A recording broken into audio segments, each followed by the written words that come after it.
Hello, and welcome to the Crisis Point podcast. I'm Eric Sammons, your host and the editor-in-chief of Crisis Magazine.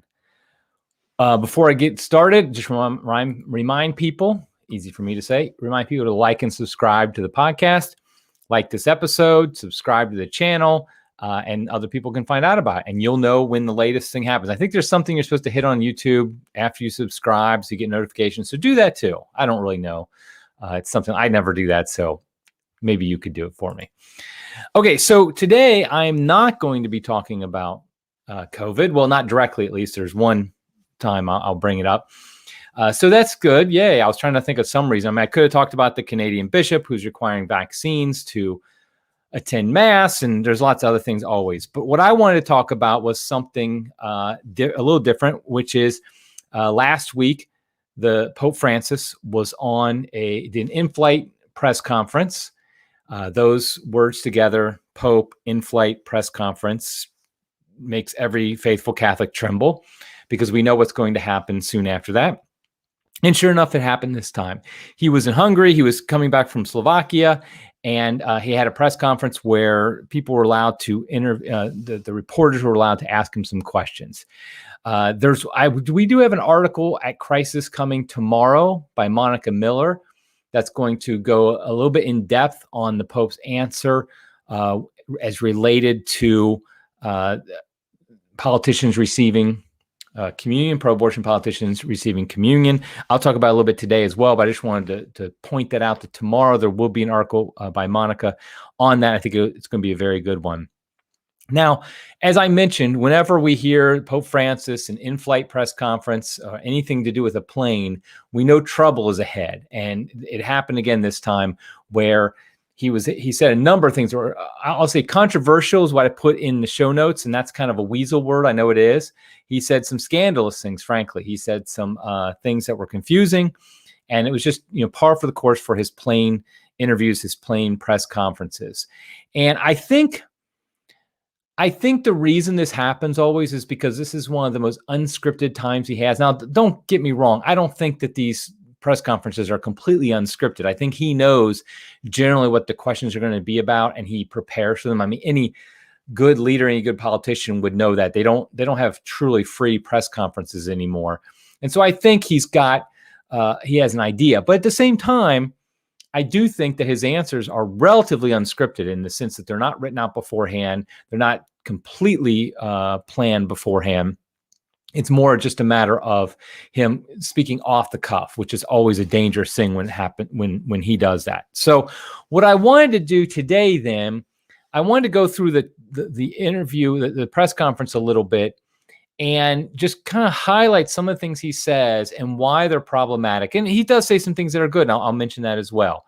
And what I'm using is the full text of this press conference in English is found at Catholic News Agency, and I linked to that in the show notes. And so if you want to look at that now, if you're watching this live, or if you just want to go to it, just click on the show notes and you'll see the full interview. Because I think it's important to do the full interview because we see lots of headlines that happen after these press conferences, and they always focus on one thing that the Pope says.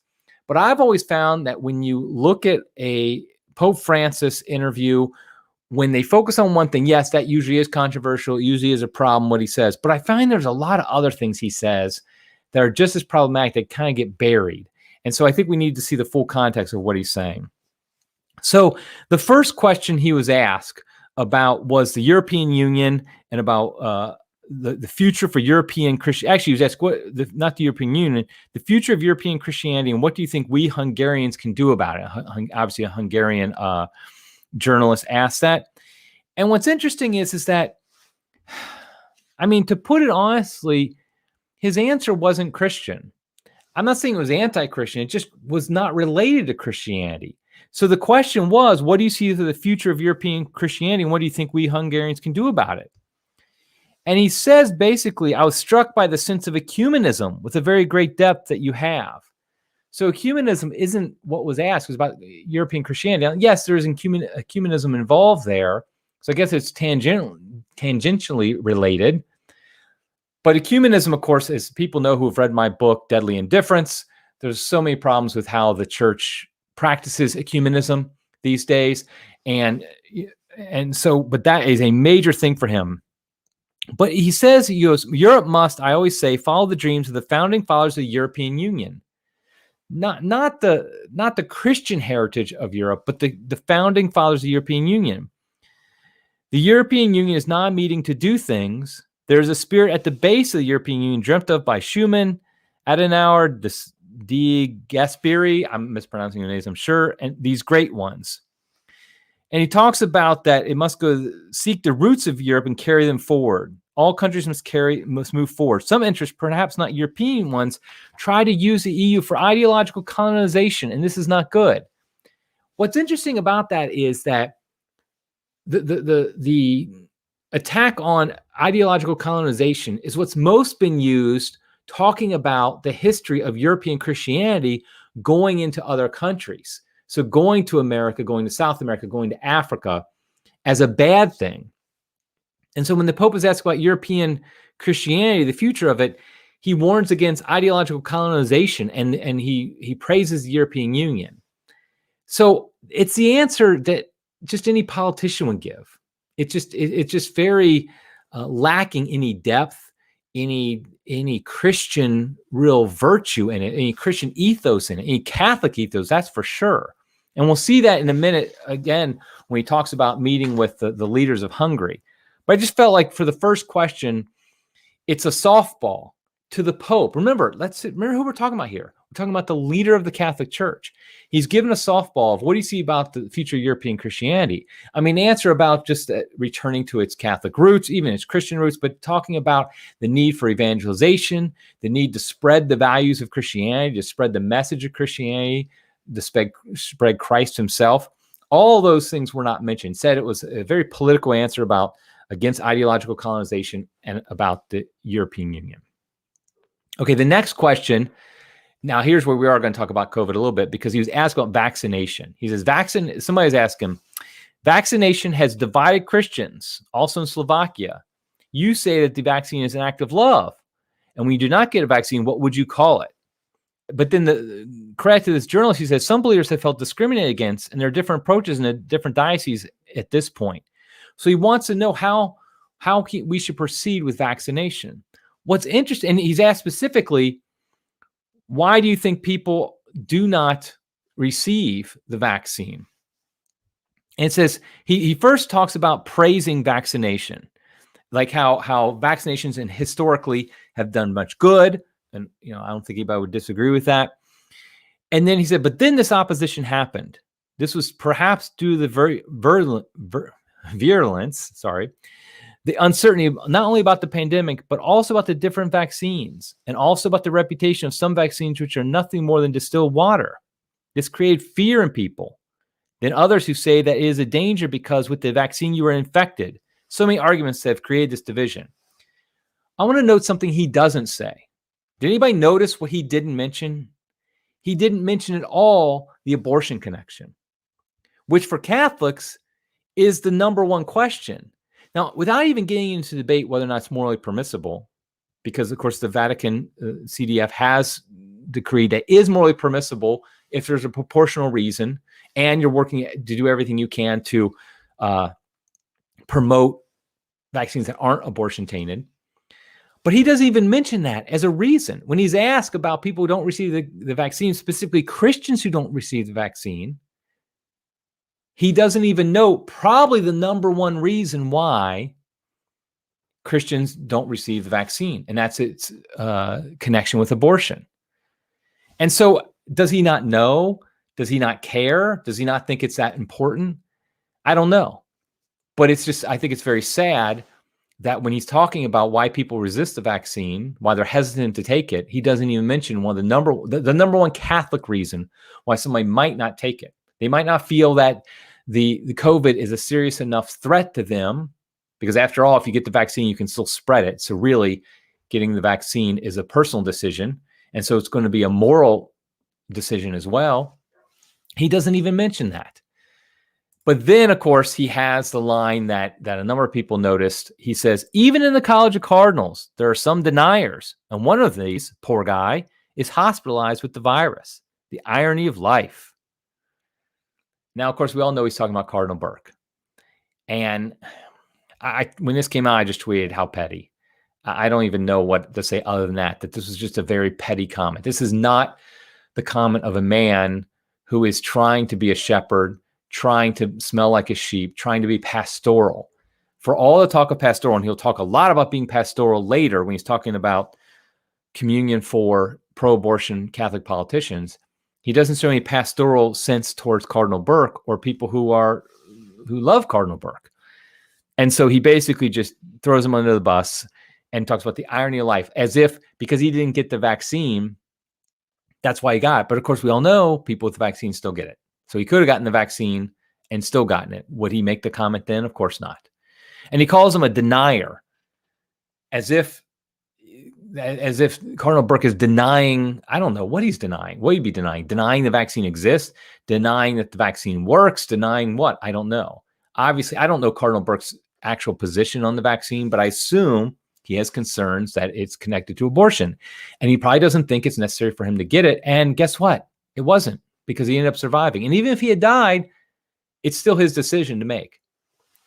So that was very sad. Honestly, that was just very sad to hear the leader of the Catholic Church talk like that about one of his cardinals. But then the Pope does say, I don't know how to explain the opposition well, which shows he hasn't really engaged with people who are opposed to the vaccine, or at least are hesitant to take it. And that's the sign of someone who's not really interested in the arguments against it. He's already decided he just simply doesn't concern himself with it. If he doesn't understand the opposition, well, like I try to understand people who push the vaccine. I try to understand their point of view. I mean, most of them, in fact, somebody I was debating with not too long ago, he's a good Catholic, faithful Catholic, but he thinks that we should take all should take the vaccine.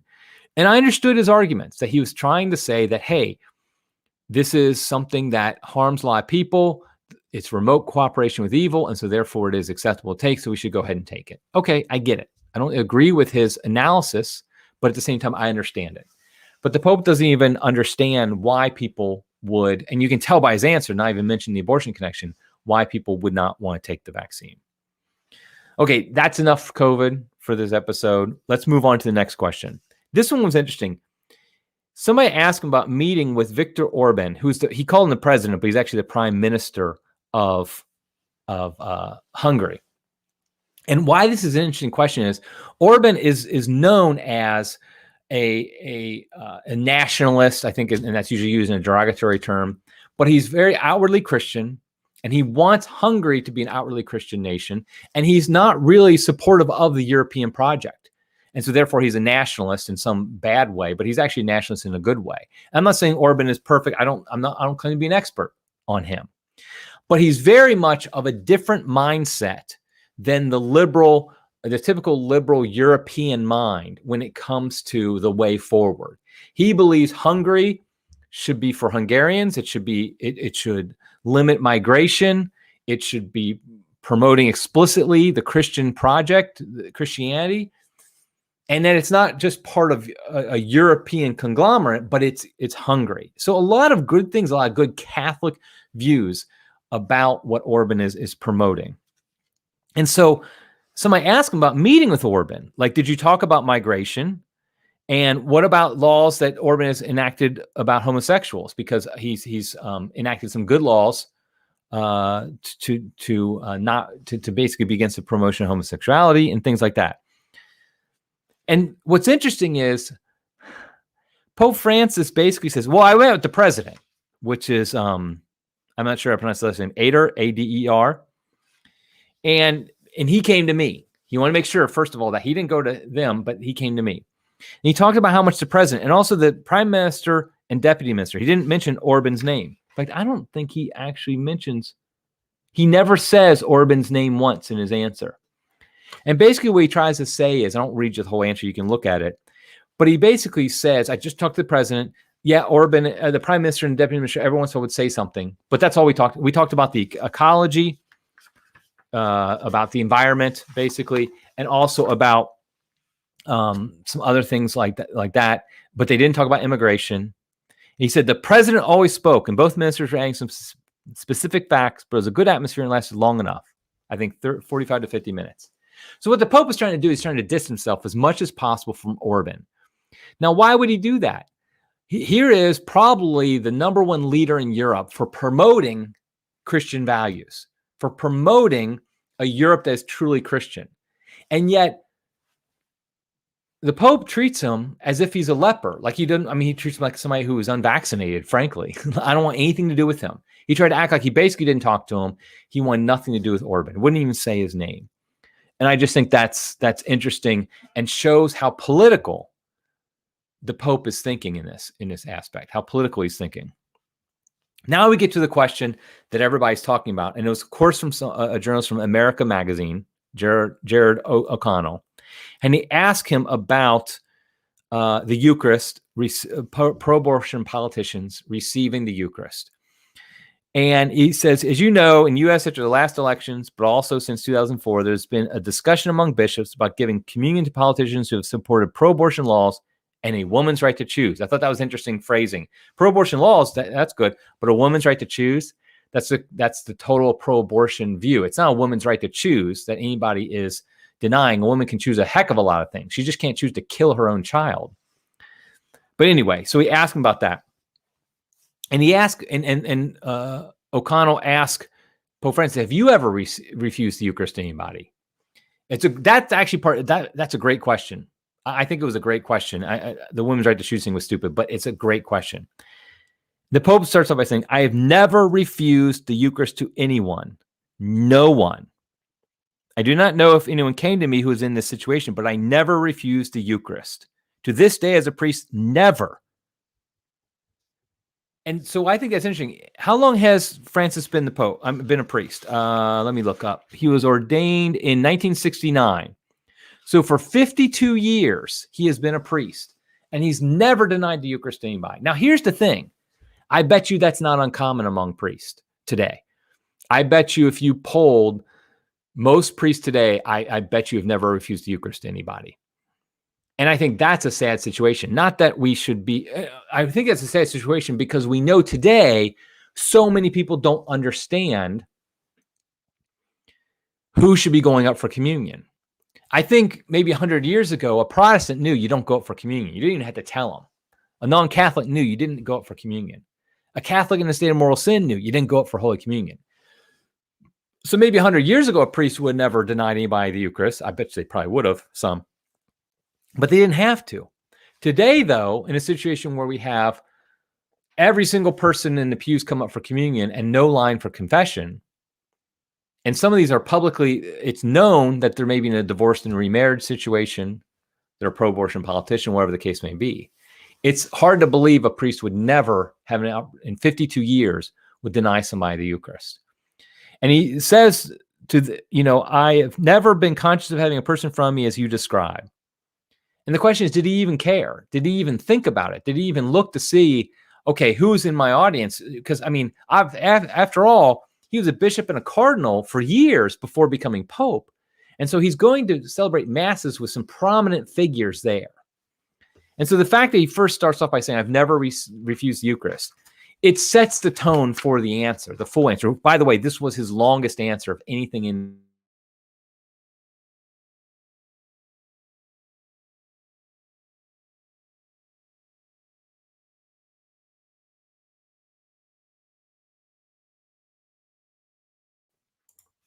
Okay, let me just do something to make sure. I'm going to try to make sure if I'm cutting out, I apologize. Hopefully this isn't a permanent thing, but just a temporary thing.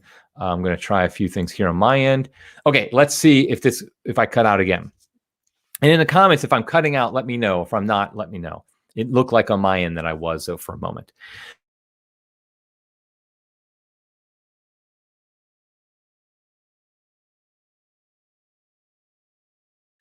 Which tells me, of course, he's telling priests, don't ever refuse the Eucharist to anybody. Okay, so some people are saying I am frozen. Hopefully I'm going to come back here. I shut a few things down on my computer. Let's see. It looks like my connection's doing okay. Okay, it looks like my connection's back. So my apologies. And so hopefully it won't come back. That won't happen again. Okay, but then he goes on. And he said at one point, for example, he was celebrating Mass in a nursing home. We were in the living room and I said, Whoever wants communion, raise your hand. Now, first of all, does that make sense to you that that priest would say, whoever wants communion, raise your hand? Don't you think it should instead be, okay, here who can receive communion? Anybody in a Catholic, if you're a Catholic in a state of grace and you wish to receive communion, please raise your hand. I mean, how hard is that? It's very simple just to simply say something to that effect. But he just said, if whoever wants communion, raise your hand. And sure enough, everybody raised their hands. Why wouldn't they? Why would a non-Catholic know today not to receive communion? They wouldn't. And sure enough, a Jewish woman received communion. And he found out she was Jewish afterwards. So first of all, that is awful pastoral practice. That is awful Eucharistic practice to simply just say, anybody who wants to receive communion, raise your hand. That shows such a disregard for the Eucharist. How do you know there's not somebody? I mean, it's an elderly, so I doubt there'll be a Satanist or something like that. But you know there are going to be people who aren't Catholic there. And why would you not make that clear? That is dereliction of duty, frankly. And he says it like it's a good thing, this story. And in fact, he even says, this Jewish lady, the Lord wanted to reward her, and without my knowledge. The Eucharist isn't magic. It's not something where all of a sudden you just kind of hand it out and now it magically turns the person, I don't know, closer to God or something like that. That's not how it works. St. Paul makes very clear that there are two sides of this coin. The person, the Lord who is being given, but also the person who is receiving has to be prepared to receive the Eucharist. So this Jewish lady who received, now, God bless her, obviously she was most likely very ignorant, and it's not really on her. I don't think God is judging her for what she was, for her receiving, but at the same time, to act like it's some type of reward, I don't know, that you can just give to anybody. And he talks about he says that people who can't receive communion, because they're out of the community, excommunicated it is called. And he's referring to the Jewish people aren't a Jewish person is not excommunicated. That's a term that means somebody who has been in the church in communion and then they are booted out of communion. So it's muddled what he's saying right here. And he talks about excommunication again later, and I'll talk about that in a second. Now he does talk about abortion. And he does say abortion is more than an issue. Abortion is murder. Abortion without hinting, whoever performs an abortion kills. He said it's a human life, period. That human life must be respected. The principle is clear.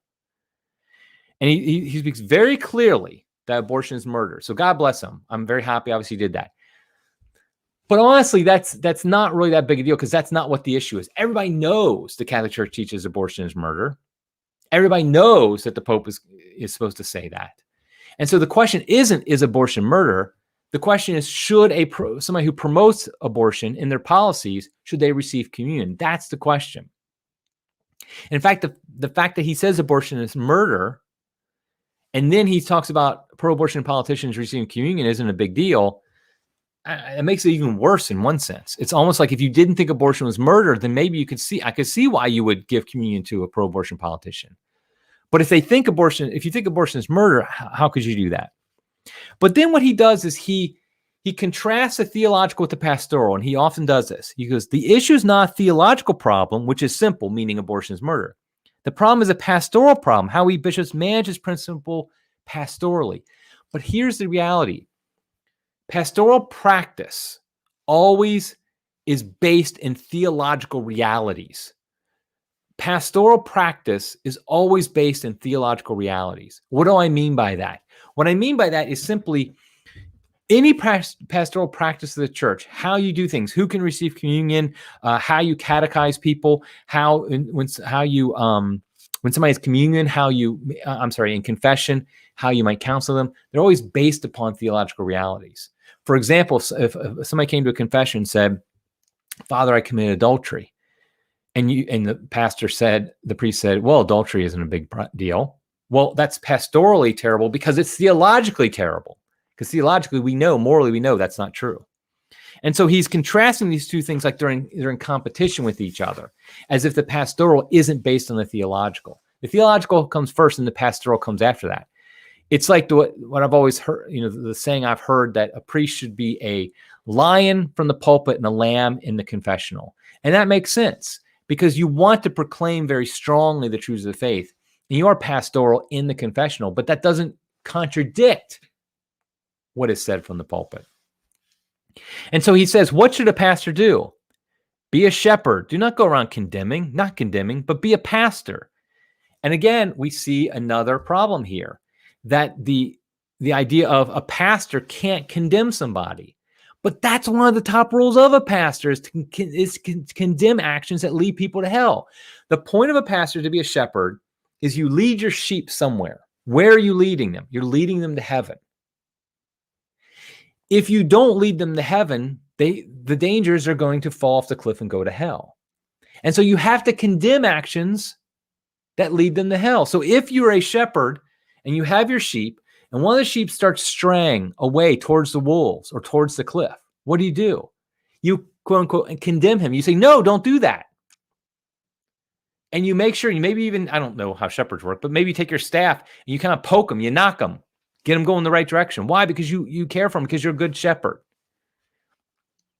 However, the Pope is acting like that's contrary to being a shepherd, to being a pastor. And he says, God's style is closeness, compassion, and tenderness. The whole Bible says that. I read the whole Bible last year in 2020, all the way through.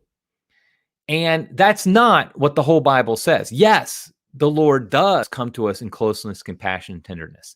But that's not all his style is. That's definitely not his style. Just look at the Gospels.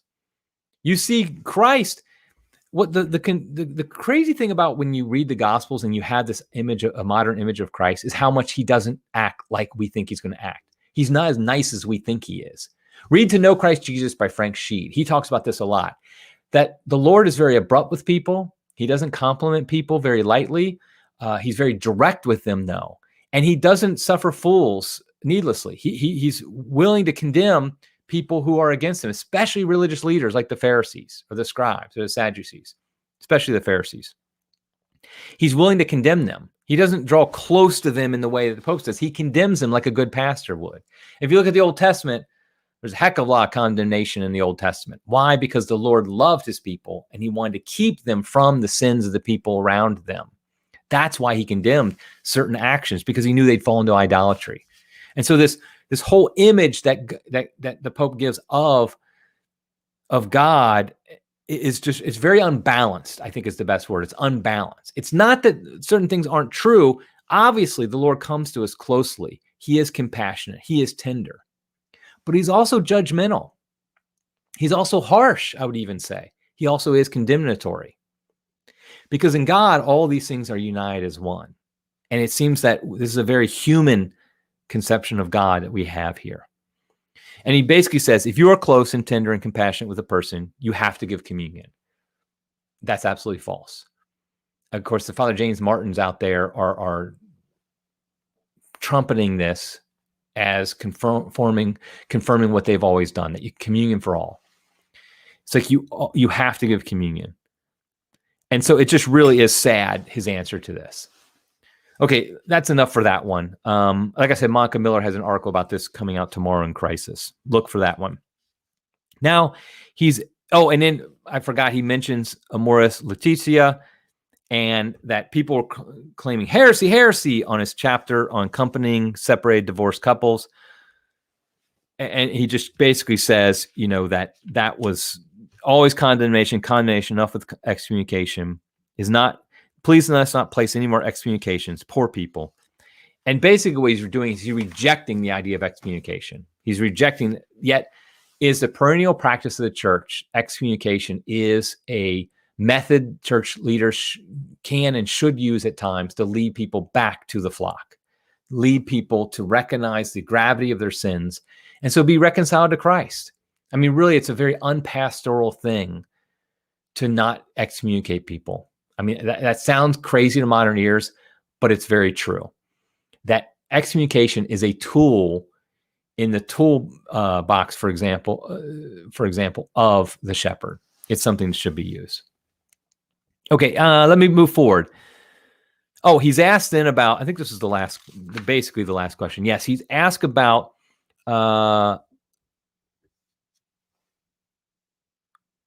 resolution in the European Parliament, which invites member states to recognize same-sex marriages and related parenting relationships. related parenting relation. I don't even want to know what that means.